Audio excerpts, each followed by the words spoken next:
حسنین نازش صاحب سے میرا ادبی تعارف خاصا قدیم ہے، مگر ٹھہریے اتنا بھی قدیم نہیں جتنے کہ میں خود ہوں۔ حسنین نازش صاحب اس ادبی بیٹھک جو میں نے چند سال پہلے کاروان ادب کے نام سے شروع کی تھی کے پرجوش ساتھی رہے ہیں۔ یوں کاروان ادب کے پلیٹ فارم سے ان کی نظر کو بارہا سننے کا موقع ملا۔ حسنین نازش صاحب کی تازہ تصنیف کی اس تقریب کے سلسلے میں انہوں نے مجھے فون کیا اور کہا میری خواہش ہے کہ اس کتاب کی تقریب پذیرائی میں آپ مضمون پڑھیں، کیونکہ صرف بڑے بڑے نام پر لوگوں ہی سے پڑھوانا ضروری نہیں ہوتا۔ تو ساتھیوں، بڑے بڑے نامور لوگوں میں میرا یہ چھوٹا سا مضمون بررضا و رغبت خوئے تسلیم کے ساتھ پیش خدمت ہے۔ کتاب سے میرا عشق تو بہت پرانا ہے، مگر اس کتاب کو تجسس کے ساتھ پڑھنے کی ایک خاص وجہ یہ تھی کہ میرا اور حسنین نازش صاحب کا امریکہ کا سفر تقریباً ایک ہی زمانے کا تھا، یعنی سن 2018 اور 2020، اور حسن اتفاق کے یہ کہ چند مقامات ایسے بھی تھے جو ہم دونوں کو دیکھنے کا موقع ملا، اور دونوں کے سفر نامہ لکھنے کا زمانہ بھی تقریباً آگے پیچھے کا ہی ہے۔ مجھے اس سفر نامے میں جاننے اور سمجھنے کا تجسس یہ تھا کہ حسنین نازش صاحب نے امریکہ کی سرزمین کو کس زاویہ نظر سے دیکھا۔ یہ اور بات ہے کہ کتاب کا سر وقت دیکھتے ہی اندازہ ہو گیا تھا کہ وہ کام جو میں نہیں کر سکی وہ حسنین نازش نے کر دیا۔ خوشی بھی ہوئی کہ کوئی تو ماں کا لال ایسا ہے جس نے امریکہ کو آگے لگا لیا ہے۔ میرے سفر نامے کا تجسس تو امریکہ کی سرزمین کو ناپتا ہوا پیچھے ہی رہا۔ سفر نامہ نگار میں اگر سفر کرنے کی لپک جھپک نہ ہو تو لکھاری نہ تو خود ہی زوٹ آتا ہے اور نہ ہی کاری کو ساتھ لے کر چلتا ہے۔ حسنین نازش میں نہ صرف سفر کی لپک جھپک بدرجہ تم موجود ہے، بلکہ استادانہ نظر بھی احاطہ کرتی ہوئی ہم قدم رہتی ہے۔ یہاں مجھے اپنے اور حسنین نازش صاحب کے سفر نامے کا موازنہ کرنا ہرگز مقصود نہیں، لیکن ایک بات ضرور سنتے جائیے۔ نازش صاحب اپنی متاع جہاں کو چار دیواری کی پناہ میں محفوظ کر کے گئے تھے، جبکہ میری متاع جہاں میرے ساتھ ساتھ تھی، لہذا میں مقامات آہ و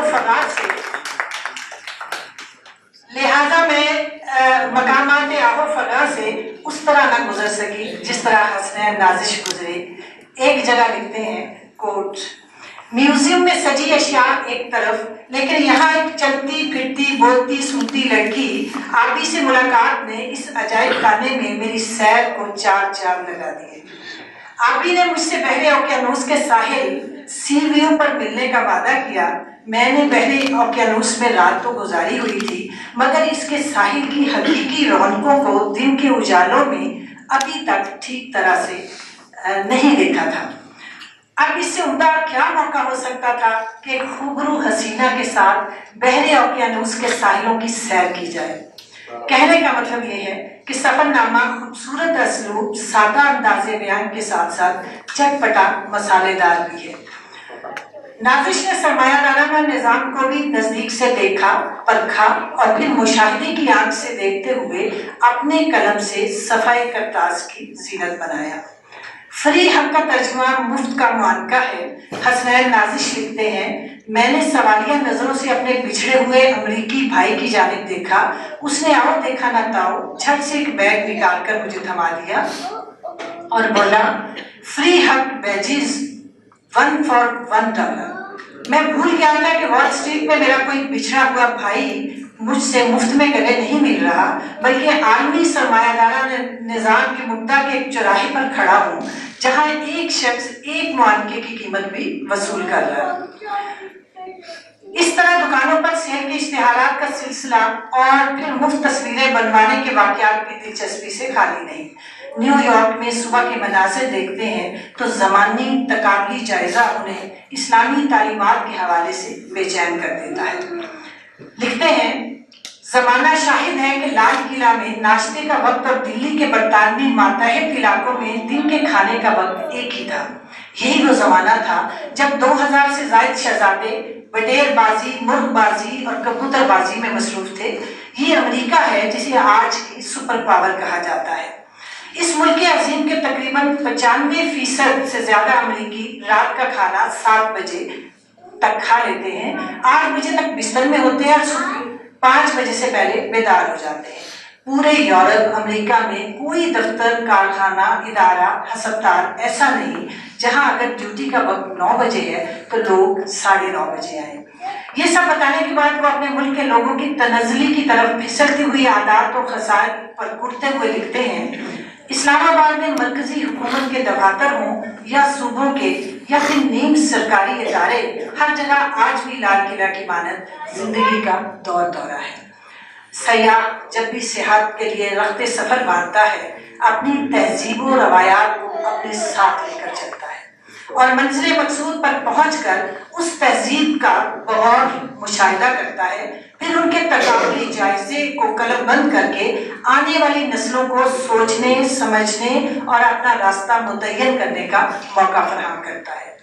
اولڈ ہوم کی صبح کے مناظر پڑھ کر آنکھ اشکبار ہو جاتی ہے۔